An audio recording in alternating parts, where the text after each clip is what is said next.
অদ্ভুত সব নিয়ম নীতি দিয়ে সাজানো উত্তর কোরিয়ার পার্লামেন্ট নির্বাচন, যেখানে ব্যালটে প্রার্থী থাকেন একজন, তাতে সিল মারারও কোনো সুযোগ নেই।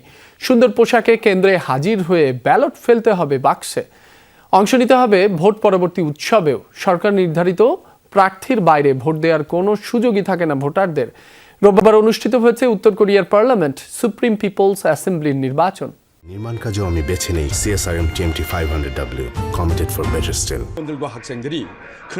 এটা কোনো উৎসব কিংবা বিশেষ দিনের দৃশ্য নয়, চলছে পার্লামেন্ট নির্বাচন, তাই পরতে হবে রুচিসম্পন্ন পোশাক। ভোট কেন্দ্র সাজানো হয়েছে রঙিন ফুল, পোস্টার আর পতাকায়। বুথের বাহিরে রয়েছে নাচ গানের আয়োজনও। ভাবছেন এত ঘটা করে নির্বাচন হয় কোন দেশে? উত্তরটা হলো উত্তর কোরিয়া। অবাক করার বিষয় হলো একনায়ক শাসিত দেশটিতেও আয়োজিত হয় পার্লামেন্ট নির্বাচন, যার প্রক্রিয়াও বিশ্ব থেকে পুরোপুরি আলাদা। আবার এই নির্বাচনে ভোটার উপস্থিতির হারও শতভাগ। সাধারণত 17 বছর বয়সের ওপর সব নাগরিকই এই নির্বাচনে ভোট দিতে বাধ্য। কেননা তা না দিলে শাসকের ওপর আপনার আস্থা নিয়ে তৈরি হতে পারে প্রশ্ন, যা উত্তর কোরিয়ার মতো দেশে ডেকে আনতে পারে বড় সংশয়। নিয়মানুযায়ী ভোটের দিন খুব ভোরবেলায় একজন ভোটারকে কেন্দ্রে হাজির হতে হবে। ভালো পোশাক তো পরতেই হবে, একই সাথে দেখাতে হবে হাসি খুশি মনোভাব। এত নিয়ম নীতির পর যখন ভোট কেন্দ্রে ঢুকবেন, তখন দেখতে পারবেন ব্যালট পেপারে একটাই নাম, সেটিও সরকার মনোনীত।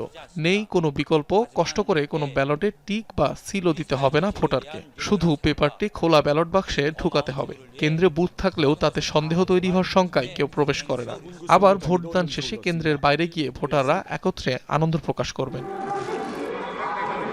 নিয়ম হলো উত্তর কোরিয়ার সরকারি তালিকার বাইরে অন্য কোনো প্রার্থী বেছে নেওয়ার সুযোগ নেই। ক্ষমতাসীন দল যে জোট তৈরি করবে তাতেই দিতে হবে ভোট। সারা দেশ থেকে নির্বাচন করা হয় 600-র বেশি ডেপুটি। কিন্তু নির্বাচিত ডেপুটিরা মূলত ক্ষমতাহীন। রাজনীতির ভাষায় বলা হয় রাবার স্ট্যাম্প সংসদ। প্রতি 5 বছর পর পর এই নির্বাচন অনুষ্ঠিত হয়। সর্বশেষ 2019 সালে পার্লামেন্ট নির্বাচন হয়েছিল উত্তর কোরিয়ায়। অনিক রহমান, যমুনা নিউজ।